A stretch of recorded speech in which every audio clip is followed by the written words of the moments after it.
Bonjour, bonsoir. Si vous avez suivi un peu les élections récemment, vous avez vu qu'au deuxième tour, on a Macron et Le Pen. J'aimerais faire une petite analyse là-dessus. Tout d'abord, pourquoi moi? Parce que je soutiens ni l'un ni l'autre des candidats à la base, j'ai aucune raison de le faire. Je suis du parti d'extrême centre, donc ni à droite ni à gauche, ni Macron, même si pendant cette élection on aurait dit qu'il était centriste, ce qui n'est pas tout à fait le cas. Dans un pays anglo-saxon, on dirait qu'il est travailliste, comme Tony Blair l'a été, comme Obama l'a été. C'est-à-dire que c'est une forme de gauche avec une, une petite nuance de libéralisme, enfin, de créer des emplois pour que les populations plus défavorisées puissent se sentir bien.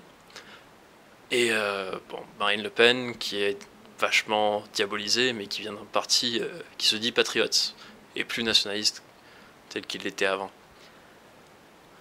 C'est un peu un déchirement de devoir choisir entre ces deux candidats. Tout d'abord, j'en ai parlé de ce qui les rapproche, en fait.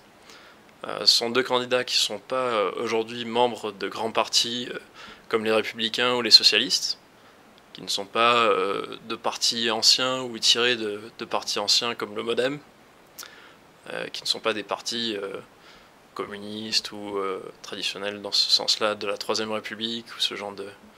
Du coup, c'est intéressant comme élection d'un point de vue théorique, mais quand on y est confronté, c'est tout à fait autre chose. Beaucoup de gens sont assez perplexes à regarder les programmes. Si on simplifie, on pourrait dire que les uns sont racistes, les autres sont ultra-libéraux. C'est un peu les insultes qui fusent en ce moment sur Facebook, les réseaux sociaux, YouTube, etc.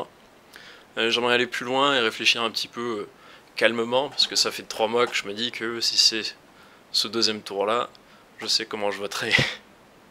Ce qui n'est pas le cas de la plupart des personnes qui ont suivi. Tout d'abord, les choses qui les rapprochent, c'est une façon de parler qui change en fait des autres partis politiques, des autres candidats, que ce soit Fillon ou Bayrou ou les autres dans les autres élections par le passé. Bayrou qui soutient Macron d'ailleurs. On a une élection intéressante, on peut changer les choses, mais on peut faire... on a deux extrêmes. Ce qui fait qu'ils ont quelque chose en commun, c'est qu'ils sont extrêmes dans leur façon de voir l'Union Européenne. D'un côté, on a Marine Le Pen qui est absolument contre. De l'autre côté, on a Emmanuel Macron qui est absolument pour. Et aujourd'hui, cette question est primordiale, je pense, pour l'avenir de la France. Soit on choisit l'Union Européenne fédérale. Beaucoup de gens vont dire, comme les États-Unis d'Europe, c'est une notion qui commence à devenir assez connue en France et ailleurs dans l'Union Européenne. Mais c'est une notion qui n'est pas du tout envisagée par les partis principaux de l'Union Européenne, ni par Macron lui-même en fait. Il parle jamais d'États-Unis d'Europe. Il parle de plus de cohésion européenne, il dit des mots qui ont un sens vague, un peu comme Blair ou Obama pendant les élections. Du coup, on ne sait pas exactement ce qu'il veut. Et ça pose problème. L'Union Européenne aujourd'hui, l'objectif des grands partis, que ce soit les Républicains avec le Parti Populaire Européen, donc leurs alliés au sein du Parlement Européen, que ce soit le Parti Socialiste avec le Parti Socialiste Européen, donc le PSE, ou les communistes, c'est une Union Européenne avec un gouvernement central basé à Bruxelles, et des régions, de grandes régions. Par exemple, le Piémont et la PACA. C'est une grande région européenne. Je pourrais montrer une carte de ça, en fait. Ça existe déjà, c'est déjà plus de la théorie. C'est déjà des régions outre-frontières. Donc, on remplace les pays par des régions, avec un gouvernement centralisé à Bruxelles, avec un président qui est nommé par des élus, et donc plus élu directement par le peuple, que ce soit le peuple français ou allemand. Et vu comment se sont passées les choses après le Brexit, et qu'il y a des élections qui vont arriver en Allemagne, on pourrait se dire que si on a Macron, si la gauche gagne en Allemagne comme c'est prévu actuellement dans les médias là-bas, on pourrait voir une Union Européenne de cette façon-là, très bureaucratique, très éloignée du peuple, très centralisée. Et tous les problèmes de la France d'aujourd'hui en accentué et dirigé par l'Allemagne. J'ai rien contre l'Allemagne, mais c'est un peu l'objectif qu'avait certaines personnes dans les années 30 et 40 en Allemagne, qui ne sont pas forcément bien vues aujourd'hui. Mais pour éviter le point Godwin de suite, je vais passer à autre chose. Je vais passer à la vision de Marine Le Pen en fait de l'Union Européenne, de la France. Sur l'Union Européenne, elle a tendance à avoir ce regard-là, qui est aussi le regard des gens qui ont soutenu Brexit, comme Farage avec UKIP et d'autres partis de ce genre, qui ne sont pas des partis qui détestent les étrangers, ce sont des partis qui proposent de travailler avec eux, travailler avec d'autres pays, avec une ouverture, mais par contre qui veulent garder le fait que leur pays puisse exister en tant que pays, rien que ça. Là, ce qui m'interpelle le plus par rapport à cette élection, c'est que sur cette question-là, qui est primordiale, autant dans 5 ans avec un gouvernement de gauche en Allemagne et un gouvernement Macron ou macroniste en France, on pourrait se retrouver dans 5 ans à ne pas pouvoir voter pour des élections présidentielles. Parce qu'il n'y aurait peut-être plus de l'Union Européenne. Ça, je trouve ça assez grave pour oser se poser la question de savoir est-ce qu'il faudrait que je vote Marine Le Pen, que je m'abstienne ou pas. Moi, je pars du principe qu'il faudrait voter Marine Le Pen. Parce que il y a 3 tours en fait au présidentiel. Le premier tour, on décide les 2 candidats qu'on veut voir au deuxième tour. Le deuxième tour, on décide qui on veut comme président. Donc qui on veut pour tout ce qui est affaires étrangères, ce genre de choses. Et un troisième tour, on décide la vision qu'on veut du pays en fait. Ce sont les législatives. D'ailleurs, j'aurais même porté candidat à ces législatives personnellement, ni dans un sens ni dans l'autre, c'est-à-dire ni Macron ni Le Pen, ni à fond Union Européenne, clairement pas, parce que je considère que l'Union Européenne, dans c'est comme un train qui va dans une direction sur des rails qui ont déjà été posés, et il faudrait sortir du train et aller dans une autre direction, si on veut une Union Européenne telle qu'on la souhaite, avec des pays, avec la protection des identités de chacun, et une coopération réelle, voulue des peuples, et pas choisie par une élite globaliste qui recherche le gouvernement mondial et ce genre de bad trip. Je sais pas quelle drogue ils ont pris, mais c'est du lourd.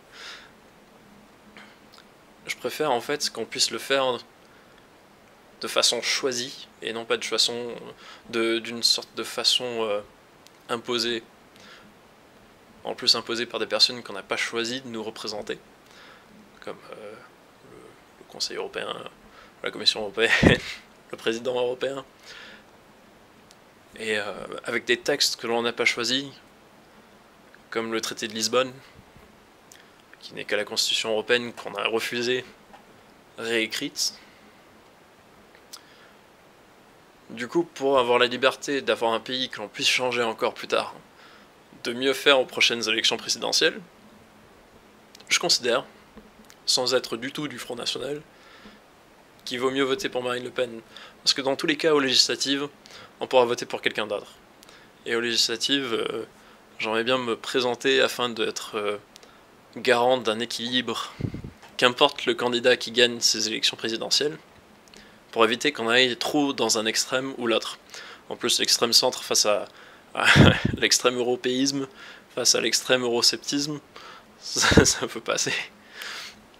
Bref, c'est en plus, j'ai parlé tout à l'heure des choses qui rapprochent ces candidats, le côté extrême sur cette vision-là, mais il y a aussi le côté où ils n'ont jamais travaillé de leur vie dans un travail manuel, soit ouvrier ou quoi. Du coup, ce sont des systèmes, des choses qu'ils connaissent pas forcément, et c'est dans les législatives qu'il nous faut des représentants qui connaissent ces choses-là. Et ça, je connais un peu beaucoup. Voilà, bref. Que dire de plus? En dehors de l'Union Européenne et des affaires étrangères, il n'y a pas vraiment de choses sur lesquelles le président peut jouer, à part de nommer un Premier ministre, selon la majorité du Parlement. Et un autre sujet dont on parle souvent, c'est Trump, Poutine, la Russie, les États-Unis, la Syrie, ces questions-là. Sur ces questions-là, qui aurait le plus de facilité à discuter avec Poutine et Trump autour d'une table, avec Merkel, avec le futur Premier ministre du Royaume-Uni? Je pense que ce serait plutôt Marine Le Pen que Macron. Vaut mieux avoir quelqu'un qui a été représentant d'un parti politique pendant longtemps, plutôt que quelqu'un qui est banquier pour représenter en fait la volonté du peuple français à l'étranger. Plus une vision industrielle qu'une vision financière. Mais après, ça c'est une autre question. Je pense que c'est les secondaires par rapport à la question de l'Union Européenne. Ensuite, sur la guerre, qui aurait le plus tendance à envahir des pays, à faire des coups bas aux pays africains, à soutenir le système de France-Afrique, qui a tellement détruit de pays, de vies en Afrique. J'ai vu récemment l'interview d'un citoyen français d'origine africaine qui disait que pour lui, la fin de la France-Afrique, c'est Marine Le Pen. Pour lui, ça représente l'espoir. Et ça change des médias de la pensée unique. Ils disent tout le temps oui, en fait, va foutre tous les étrangers dehors. Je suis immigré, j'ai choisi la France, j'ai pas choisi de faire partie d'un bloc impérialiste qui cherche à imposer une vision du monde et une vision de la vie de tous les jours au reste du monde, à créer une espèce de mouvance mondiale avec un état d'esprit vraiment tordu. L'extrême gauche, la droite, la gauche, personne qui s'intéresse en fait à ces idées-là, personne avec des idéaux n'adhère réellement aux idéaux de l'Union Européenne telle qu'il est aujourd'hui. Et je pense qu'il faudrait réformer ça, réformer la France. Et aller de l'avant, c'est pas forcément voter En Marche pendant ces élections. J'essaierai de faire plus de vidéos dans l'avenir, et en tout cas, je vous souhaite une bonne journée ou une bonne soirée. Au revoir.